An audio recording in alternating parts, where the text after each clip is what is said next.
No se diga más por Top Latina 101.7 FM. Amigos, de vuelta en No se diga más a través de Top Latina 101.7. Súbale el volumen a su radio, a su teléfono, a su computadora, o donde esté escuchando No se diga más, porque vamos a darle la bienvenida a nuestro segundo invitado del día de hoy. No es nada más y nada menos que el ministro de Economía, Planificación y Desarrollo, Pavel Issa. Bienvenido. Ministro. Gracias.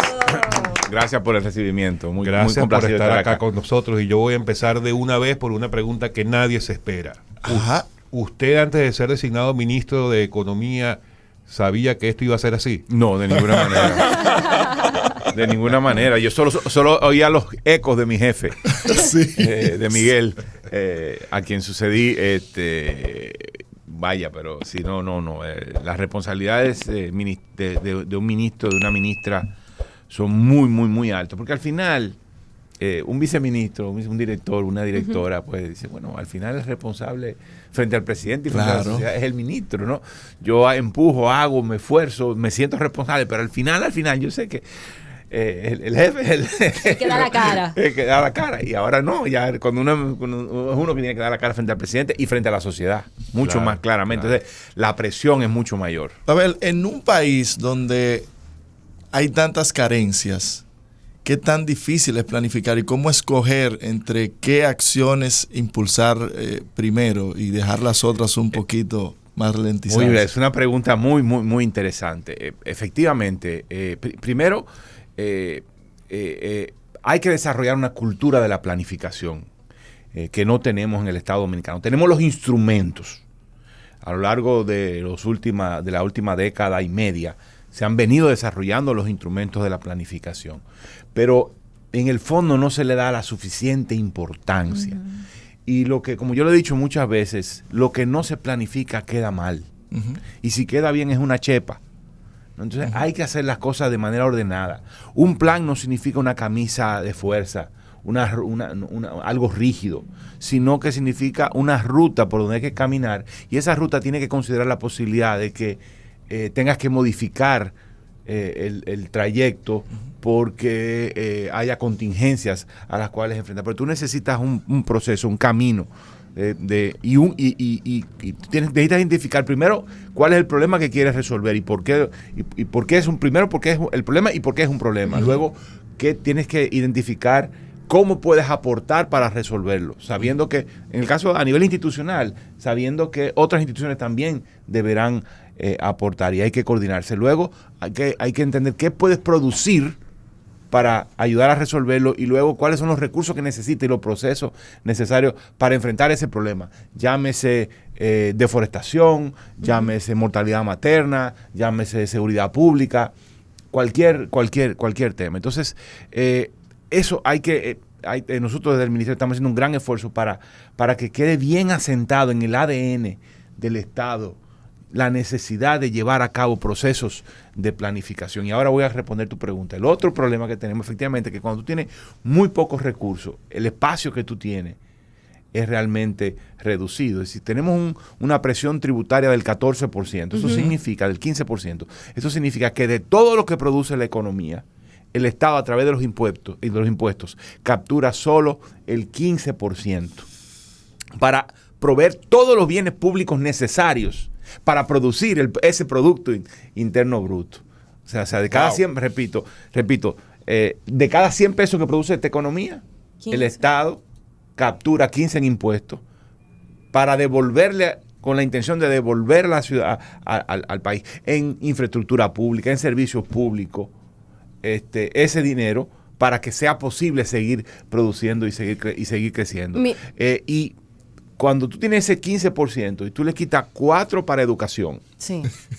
luego tú le quitas 4% del PIB para educación, luego te quedan 11%. Luego le quitas 3% para pagar los intereses de la deuda pública, ¿ya? Te quedan 8%, ¿no? De ese Los 8 ayuntamientos, tienes que de ese 8 tienes que quitarle, digamos, dependiendo del precio del petróleo, un 1% para el subsidio eléctrico, pero ahora tenemos los subsidios a los alimentos y a los combustibles ahora para mantener la inflación a raya o a un menor nivel de lo que hubiese sido si no hubiéramos tenido el programa. Entonces, eso puede alcanzar casi un 1%, 0.8 del PIB, ¿no? Entonces, luego está servicio exterior, la nómina de las instituciones para que mínimamente funcione. ¿Y qué te queda? Realmente te queda bastante poco. Entonces, el desafío que tiene este gobierno y que han tenido, yo diría, los gobiernos, y que la diferencia yo pienso es que lo estamos asumiendo con mucho más vigor y con mucho más claridad,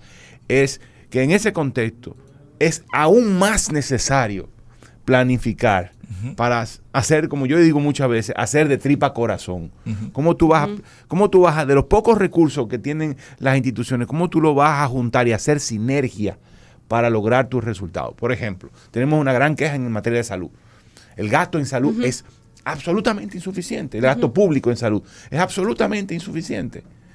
Entonces, ¿cómo tú vas a poder financiar adecuadamente la salud? Bueno, si tú no tienes más recursos, obviamente quitándole a otros lados para ponerle en salud, eso son siempre decisiones dolorosas, porque tendrías que quitarle a agricultura, que también es importante, tendría que quitarle a seguridad pública o a medio ambiente, protección del medio ambiente. No, entonces, ¿qué hacer? Bueno, ¿por qué no vemos cómo podemos hacer sinergia? Por ejemplo, educación es la entidad que tiene más recursos y es la función del gasto público se divide en función, entre ellas está la función educación. La función educación es la que más recursos recibe. Bueno, podemos utilizar el recurso de educación para financiar aspectos de salud que contribuyan a la educación. Por ejemplo, salud escolar. Bueno, entonces buscamos la manera de que el presupuesto de salud logre también apoyar. El presupuesto de educación logre apoyar los objetivos de salud y al mismo tiempo apoyar los objetivos de educación. Entonces, juntamos los recursos de educación con los recursos de salud para lograr un resultado de educación y de salud. Eso es lo que yo digo que es hacer de tripa corazón en un escenario tremendamente estrecho en términos de recursos. Ministro, considerando todos estos aspectos, lo difícil de la planificación, los desafíos que implica y también considerando que estamos iniciando un año, para este 2023, dentro de la planificación gubernamental, ¿cuál es el principal reto? El principal reto yo diría que es mantener la estabilidad, que el crecimiento con estabilidad. Yo creo que se va a lograr. O sea, digamos que es lo mínimo que necesitamos lograr. Es insuficiente, absolutamente insuficiente.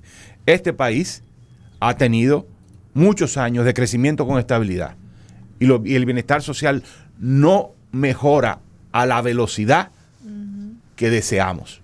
O sea, no quiero decir con esto que es el objetivo fundamental, pero sí es un objetivo mínimo.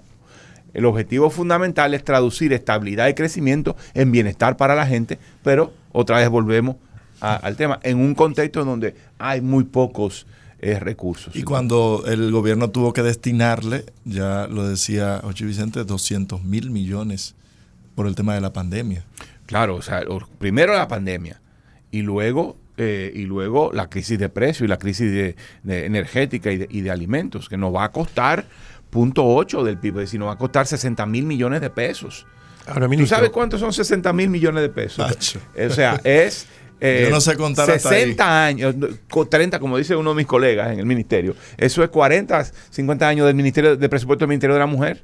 Wow. Con los problemas de violencia de género, de discriminación, que tenemos y de cultura machista. 40, 60 años o 100 años del presupuesto del Ministerio de la Juventud, ya con los desafíos que tenemos con la población juvenil, los ninis y demás, por ejemplo. Entonces, ahora, ministro, a pesar de todos esos desafíos, esos retos que se han estado presentando en estos casi 3 años de gestión de ustedes, se mantiene, y lo dicen los organismos internacionales, se mantienen unas cifras muy respetables. Muy buenas, sí. Ahora, si no hubiera pasado nada de esto, si no se hubieran tenido que destinar esos 380,000 millones de pesos que mencionaba el ministro Vicente por COVID y subsidios, ¿qué otra cosa, o sea, en qué punto estaríamos ahora mismo? ¿qué se hubiera podido hacer que no se ha hecho? Y en todo caso, cuando termine la gestión en el 2024, sin hablar de reelección todavía, ¿verdad? Porque no lo sabemos todavía, pero de aquí al 2024, ¿qué vamos a poder decir que se hizo y que no se hizo de lo que estaba planificado antes de llegar al gobierno?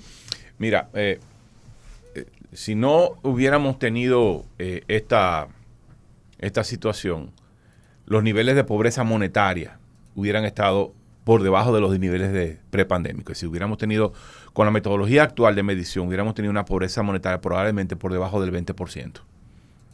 Ahora mismo está en 22, probablemente estuviéramos en 19% de la población con ingresos de pobreza monetaria. No significa que usted tener un ingreso que lo califique como no pobre monetario es que usted dejó de ser pobre. Porque también tiene que ver con la condición en que usted vive, el hogar, el entorno, la calidad de la vivienda. Pero a nivel de ingreso, digamos, el porcentaje de la población que hubiera tenido un ingreso insuficiente para adquirir una canasta de bienes y servicios y de alimentos y de otro tipo para llevar una vida digna hubiese estado por debajo del 20% según la metodología que estamos manejando de medición de pobreza que estamos manejando en este momento. O sea, hubiéramos tenido avances significativos en esa materia de pobreza monetaria, bienestar, el poder de compra de los ingresos. Lo otro es que yo pienso que hubiéramos avanzado bastante más rápidamente en los temas de agua potable. Yo diría que hay 3 aspectos en los cuales la inversión pública está girando rápidamente. Con este gobierno, aún en este contexto, la inversión pública está girando hacia vivienda, hacia agua potable y saneamiento y hacia salud. Entonces hubiéramos tenido presupuestos reforzados en esa materia, especialmente en lo que tiene que ver con inversión pública en ese aspecto, porque también tienes que gastar en operar los sistemas de agua potable y saneamiento, o sea, gasto corriente para operar los sistemas y mantenerlos, que es uno de los graves deficiencias que tenemos en materia de agua potable y saneamiento, que no tenemos tampoco, no solo no tenemos suficiente para invertir, sino también para mantener los sistemas. Igualmente pasa en salud. Entonces, vivienda obviamente es otra historia, porque se construyen las viviendas o se reparan y ya queda a cargo de quienes las habitan. Entonces, hubiéramos tenido una inversión mucho más robusta en esas áreas. Hubiéramos, por ejemplo, podido desplegar el sistema de cuidados, el Sistema Nacional de Cuidados mucho más ampliamente. Ayer lanzamos en ASUA el piloto de las comunidades de cuidados de ASUA, y eso significa que va a haber un experimento en ASUA y en Santo Domingo Este. Estamos teniendo un experimento de cómo involucramos al Estado, a las comunidades, a los ayuntamientos, para crear una oferta de cuidados que no tenemos en el país, o que está muy dispersa y muy precaria, para atender a la gente que necesita cuidados, desde el recién nacido o la recién nacida hasta la persona que está envejeciente, pasando por las personas enfermas o personas con situación especial de discapacidad. Hubiéramos podido desplegar mucho más, y eso le permite a las mujeres, que son las que cargan el grueso del trabajo de cuidado, precisamente una sociedad machista, hubiese sido una carga mucho más equitativa. Es decir, no es las mujeres las que cargan, es la sociedad la que carga con la responsabilidad de cuidar a quienes necesitan los cuidados. Hubiéramos avanzado mucho más también en eso. Pero bueno, habrían otras áreas, el tema de desarrollo rural y transformación de la agropecuaria, hubiéramos definitivamente que avanzado. Pero estamos haciendo de tripa corazón. Y de lo cual vamos a continuar hablando luego de la pausa en No Se Diga Más. Amigos, estamos de vuelta en No Se Diga Más a través de Top Latina 101.7 y continuamos nuestra conversación con el ministro de Economía, Planificación y Desarrollo, Pavel Issa, con quien tenemos aproximadamente unos 45 temas para hablar. Vamos por el tercero. Pero lamentablemente el tiempo es demasiado limitado.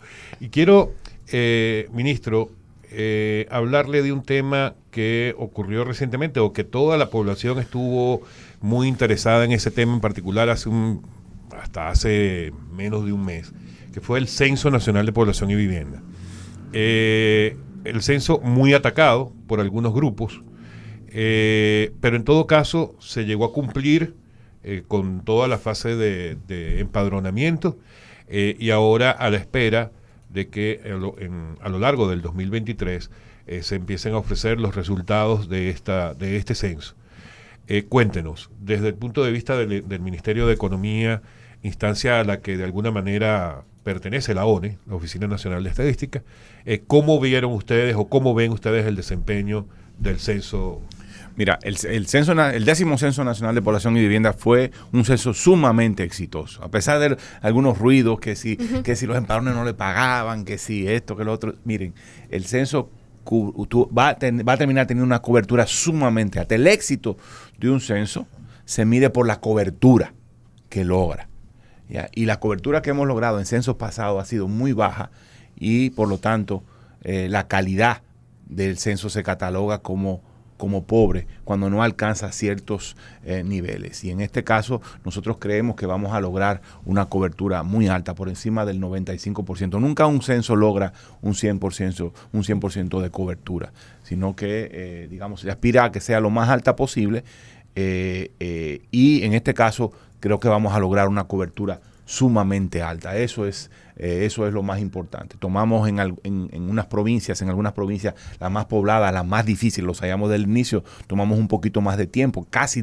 En casi todas las provincias, en 28 provincias del país, logramos el censo, cerrarlo en el tiempo estipulado, pero en los grandes polos centros urbanos, Santo Domingo, el Gran Santo Domingo, y en el Santiago. Caso de la Altagracia, que era desde el inicio lo sabíamos que era un tema, un reto muy desafiante, porque se trata de una provincia compleja, en donde hay dispersión de la población, junto con alta concentración de la población en algunos puntos. O sea, tiene esas dos, una provincia muy grande. Sabíamos que íbamos a tener ese desafío, pero además el censo se estaba haciendo en esa provincia en un momento en el cual arrancaba la temporada alta. Y sabíamos que parte del personal que se contrataba iba a desertar. Como efectivamente sucedió, porque buscan un trabajo, digamos, más estable y no un trabajo, digamos, temporal. Entonces, estamos muy contentos con los resultados, con el resultado del proceso de trabajo. A los empadronadores se le pagó y se le pagó bien. Lo que pasa también que como hubo rotación, como hubo deserción de personal, o sea, empezar el proceso de cero para reclutar y luego pagar, en algunos casos se tardó, pero se le pagó a todo el mundo antes del 31 de diciembre. Al 99.99% de todos los empadronadores, donde hubo un poquito más de problemas, por razones que también se le fue comunicado desde el inicio, eran con los jefes de polígono, con los supervisores y los jefes de polígono, y cargados municipales y ese tipo de cosas, porque esos son empleados públicos. O sea, se le considera empleado público porque superan los 3 meses de trabajo. Entonces ya tienes que entrarte en la burocracia del Estado. Sí. Y todo el ruido que ustedes oyeron que no le pagaban, no eran a los empadronadores. Los empadronadores se le pagó a todo el mundo, y precisamente porque se le pagó a todo el mundo fue que el censo fue exitoso. El censo pasado tuvo problemas de cobertura porque no le pagaban los viáticos, porque hubo problemas de recursos y hubo problemas de gestión del proceso de pago, y eso hizo que hubiera alta deserción de los empadronadores. En este caso no hubo eso, y por eso lo completamos. Repito, donde ha tardado más, donde tardó más fue en los encargados, en los jefes, porque se le contrataba por 3 meses y ya inmediatamente tú le contratas por 3, 4 meses, ya inmediatamente entra en una categoría diferente. No lo pagas de caja chica, por decirlo así.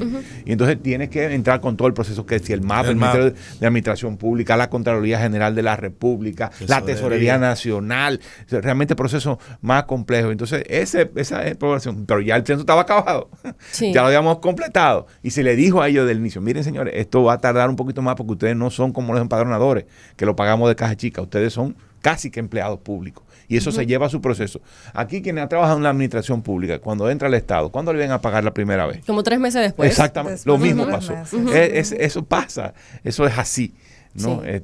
Es parte del mismo proceso. Del mismo proceso, y es difícil. O sea, yo no digo que yo entiendo perfectamente esas quejas que se dieron, pero el censo fue realmente muy exitoso. No esperemos cobertura de 100%, y vamos a tener resultados. Bueno, primero, con respecto a la cobertura, se tiene que hacer una encuesta ahora para medir la cobertura. Es decir, después que tú haces el censo, entonces te lanzas a hacer una encuesta para ver para medir el porcentaje de la población que fue empadronada en el censo. Entonces eso lo vamos a hacer en este trimestre, y vamos a tener los primeros resultados ahora en marzo. Vamos a tener resultados generales. En censos anteriores, los resultados estaban en 2 años. Sí. Ahora vamos a tener los resultados globales en marzo. ¿Qué significa resultados globales? Total de la población, número total de viviendas por provincia y por sexo, al menos eso. Y ya vamos a tener mucho más claridad. Obviamente, información más detallada de eso va a requerir un trabajo de procesamiento mucho más largo que va a tomar al menos todo 2023. O sea que ya Vinicito Castillo debe estar tranquilo, ya puede descansar. Karina. Ministro, me gustaría que pasemos a la frontera. Yo quisiera decir algo al respecto. Respecto a esa campaña malsana, la ciudadanía se levantó y le dio una lección a esa gente.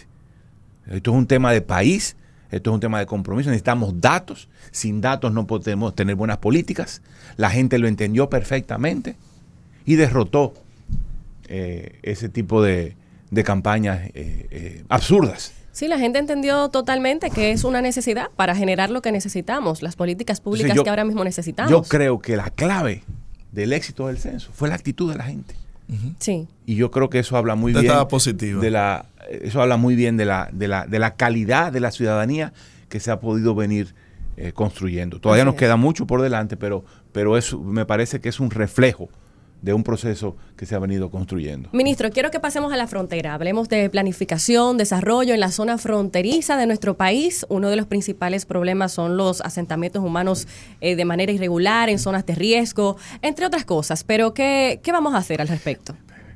Desde el principio de la gestión de este gobierno y desde el ministerio priorizamos la zona fronteriza. O sea, el programa de gobierno con que el PRM y el presidente Abinader ganaron las elecciones, hablaba del objetivo de lograr cohesión social y territorial.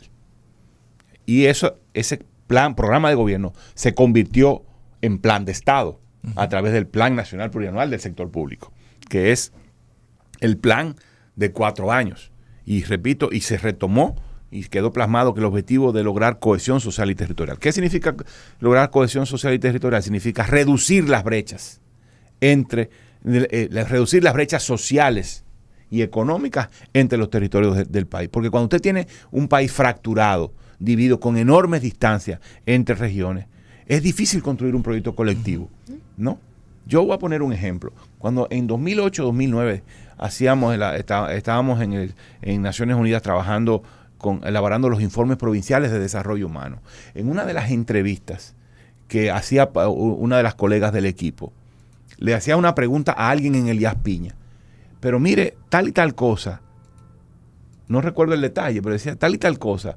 Y aquí, ¿qué pasa con eso? Y dice, la respuesta de esa persona era una mujer, dijo, no, eso es allá en República Dominicana, aquí es otra cosa. Wow.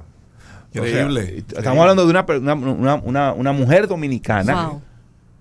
Que dijo eso porque vivía la distancia. Una cosa es el resto del país y otra cosa somos nosotros acá. La fractura. Entonces, hay que reducir esa fractura y por eso desde el ministerio elaboramos, creamos una dirección de políticas de desarrollo fronterizo y esa dirección junto con el resto del gobierno, en articulación con el resto del gobierno, elaboró una estrategia que se llama Mi Frontera, que es una estrategia que marca el camino para reducir esas brechas y reducir las distancias sociales. Debo decir que, además de ese plan, y nosotros estamos alando a las instituciones públicas para que contribuyan con ese plan, ellas mismas participaron en el proceso de elaboración de esa estrategia a partir de las brechas que identificamos, brechas sociales, institucionales, de infraestructura, ambientales, ¿no? Aparte de eso, el gobierno se ha volcado a la frontera con 3 proyectos que yo digo que van a servir de tractores del desarrollo fronterizo. La frontera va a cambiar. El tema no es, para mí, el tema no es si la frontera va a cambiar o no.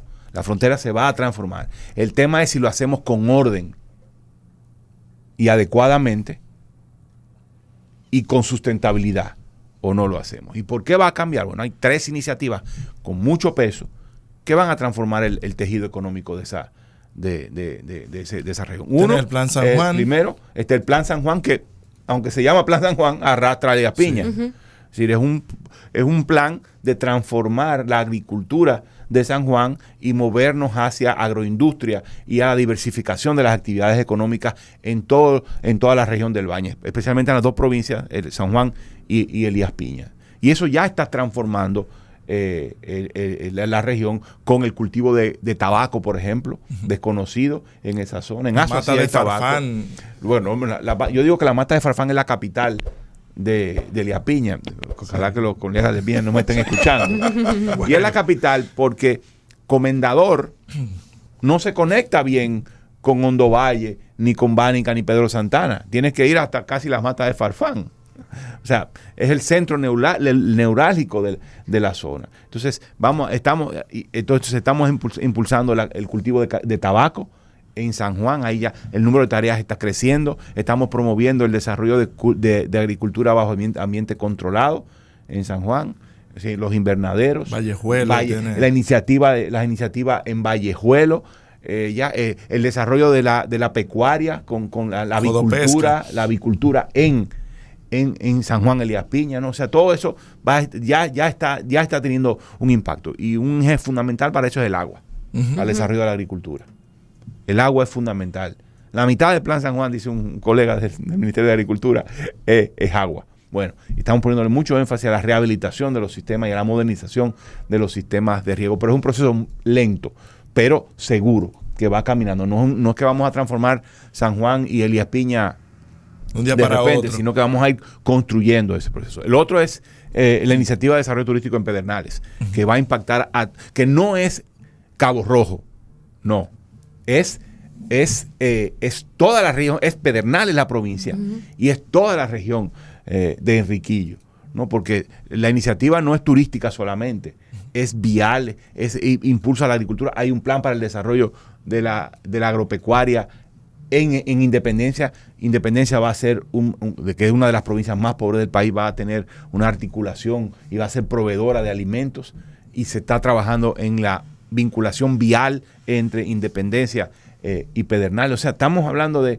que va a haber una transformación significativa, en particular de Pedernales, Bauruco e Independencia. Ya Barahona es un polo mismo de desarrollo. Ahí está el puerto de Barahona, que también va a ser en el fondo la capital de toda esa zona es Barahona. Y luego está Manzanillo y Montecristi. Eso, la expansión del puerto, el desarrollo de actividades logísticas, el desarrollo de una oferta energética y el tema manufacturero. Ya tenemos a Codevi ahí, pero se va a desarrollar nuevos pasos. Muy probablemente todo el tema del puerto va a impulsar actividades industriales, manufactureras, porque tienes una salida inmediata a través del puerto al gran mercado, en particular de Estados Unidos, pero también de Europa. Eso va a transformar. El agropecuario también. La agropecuaria va a tener un estímulo, porque ya no vas a tener que ir a Puerto Plata a embarcar tus productos. Porque el puerto de Manzanillo en este momento lo que embarca es banano. No, solamente. Y no hay capacidad para. Entonces, el resto de los productos, si vas a exportar, tendrá que salir por otro lado. Y eso, obviamente, el transporte es costoso, la pérdida de productos es mayor, o sea, es más difícil. Entonces, el puerto ese va a desatar el desarrollo de toda la zona. La pregunta es, repito, si lo vamos a hacer ordenado y con sostenibilidad. Que en Manzanillo no creemos un nuevo Jaina. Claro. Ese es el desafío. Y por eso tenemos que hacerlo con ordenamiento territorial, a propósito de la ley de ordenamiento territorial. Que en Pedernales no creemos otro Verón, sino que no sea un turismo de enclave para beneficio y solo que los turistas se queden solamente en ese enclave, sino que salgan a comprar, que vayan al pueblo de Pedernales, que se desarrolle una oferta de MIPYMES, de servicios y de producción de bienes y de artesanía y de otro tipo, para que el de turismo derrame sus beneficios sobre toda la provincia y sobre toda la región. Ese es el desafío. Repito, la frontera se va a transformar. Yo creo que el desafío más importante es hacerlo de forma ordenada y protegiendo las riquezas naturales. Manzanillo, Pepillo Salcedo, una enorme proporción de ese municipio es zona protegida.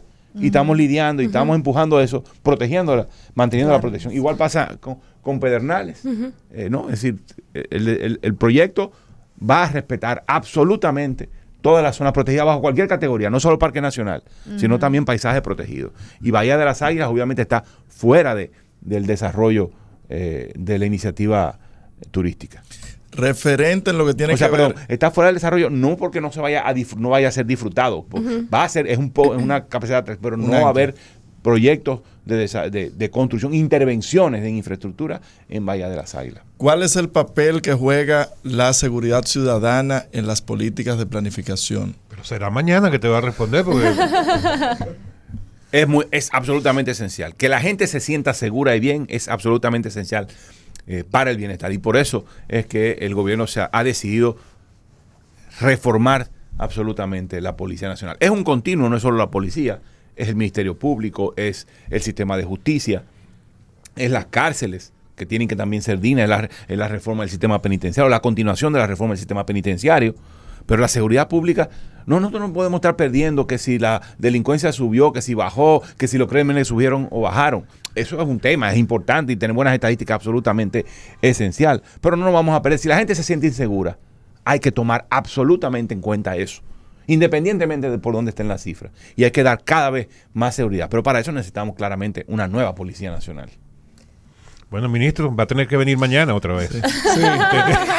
De 45 tratamos 4 temas, o sea que ya sabe que tiene que planificar volver. Con mucho gusto. Ministro, muchas gracias por acompañarnos el día de hoy en No Se Diga Más. Amigos, ha sido el ministro de Economía, Planificación y Desarrollo, Pavel Issa, hoy con nosotros en No Se Diga Más. Jóvenes, colegas, será hasta mañana. Bye, bye. Hasta mañana. No se diga más por Top Latina 101.7 FM.